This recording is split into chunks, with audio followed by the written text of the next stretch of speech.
Good evening everyone, good evening all, welcome back to Ayurveda channel. So आज हमारा next संज्ञा प्रकरण देंगे हम उपदा संज्ञा, प्रभा संज्ञा और धातु संज्ञा और लोप संज्ञा। ठीक है। उपदा संज्ञा मीन्स अलोप अंगना पूर्वोपदा, मतलब इसका मीनिंग होता है दैट इज किसी भी शब्द में अंतिम वर्ण के पूर्व वर्ण वाले की उपदा होती है। मीन्स के किसी भी शब्द में अंतिम वर्ण के पूर्व वर्ण मीन्स देखो, अगर जैसे कि मैंने एक एग्जांपल दिया राजन, तो राजन का अगर हम तोड़ते तो र आ ज अ न, तो अंतिम वर्ण कौन सा है? न। तो अंतिम वर्ण के पहले वाला जो वर्ण है, ठीक है, उसकी पता होती है कि ये अंतिम वर्ण के पहले वर्ण की पता नहीं होगी। ठीक है। जब हम इस वर्ड को पूरे तरीके से तोड़ेंगे तो बाद में जो अंतिम वर्ण रहेगा उस अंतिम वर्ण के पहले में जो वर्ण आएंगे, देखो यहाँ पे स्वर भी आ सकते हैं, यहाँ पे कौन सा भी स्वर आ सकते हैं, कौन सा भी वो आ सकते हैं। ठीक है। सो इसकी उपलब्धि अंतिम वर्ण के पहले ही वर्ण है। ठीक है। ये सूत्र इंपॉर्टेंट है। ठीक है। प्रगुरा संज्ञा ईट देही वचनम प्रगुरा। ठीक है। Means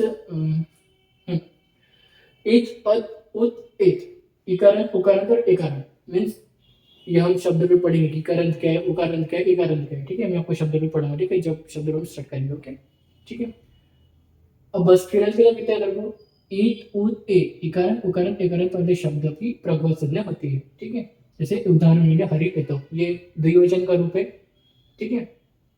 okay. क्योंकि एक देही वचन मतलब द्विवचन, देही वचन मतलब द्विवचन, दो वचन वाला शब्द, तो हरि एतो ये दो वचन वाला शब्द है। ठीक है। अब ये हरि एतो क्यों है, ये मैं आपको जब शब्द रूप पढ़ाऊंगा तब समझ में आ जाएगा, क्योंकि ये शब्द पर विभक्ति के हिसाब से चलते हैं। ठीक है। नेक्स्ट बात करूं धातु संज्ञा की, तो इसके सूत्र है समाभिन्नता धातु। देखो ये इंपॉर्टेंट है, ये सूत्र इंपॉर्टेंट सूत्र है और ये इंपॉर्टेंट सूत्र धातु संज्ञा। ठीक है। बस ये 5 में से सिर्फ ये 4 इंपॉर्टेंट है, ये 4 में से एक्सपेक्टेड है एक एमसीक्यू का। ठीक है। अब धातु संज्ञा में धातु संज्ञा का सूत्र याद रखो, इसका मतलब सूत्र ही याद रखो, इसकी मीनिंग याद करने की कोई जरूरत नहीं है। ठीक है ना, इसको उदाहरण में इसका मीनिंग आप याद रखो। ठीक है। धातु संज्ञा मतलब समागंत धातु, किसी का भी बहुत करना भू आदि धातु को कौन सी भू शब्द वाली जो भी धातु भू शब्द के साथ या भू शब्द के साथ कोई भी सेंटेंस जुड़ता है, वो सारे सेंटेंस की धातु संज्ञा होती है, समागंत धातु। ठीक है। लोक संज्ञा मतलब अदृश्य मतलब न दिखाई देने वर्ण, जो वर्ण में दिखाई नहीं देते वो वाले वर्ण को हम अदर लोक संज्ञा कहते हैं। ठीक है। लोक संज्ञा इंपॉर्टेंट नहीं है, इसका अगर आप भूल भी गए तो चलेगा, लेकिन ये चारों के सूत्र आपको याद होने, ये तीनों के सूत्र आपको याद होने चाहिए। ठीक है। ये 3 सूत्र आपको याद रहने ही चाहिए on the tip of mouth. ठीक है। अगर ये आप भूल जाते हो तो भी चल जाएगा। ठीक है। एग्जाम में आपको यहाँ से कुछ नहीं आएगा, इस शब्द से कुछ पूछेगा भी नहीं। ठीक है। लेकिन इस तीनों से इनके सूत्र ऑलमोस्ट रहने होने चाहिए। ठीक है।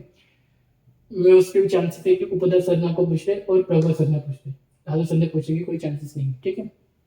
सो ये क्या होगा आज का लेक्चर, कैसा लगा आप लोग कमेंट कीजिए, लाइक कीजिए, शेयर कीजिए। ठीक है।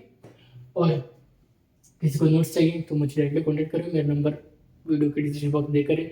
और किसी को डेली बेस चाहिए मुझे कॉन्टैक्ट करो personally. Okay. So thank you.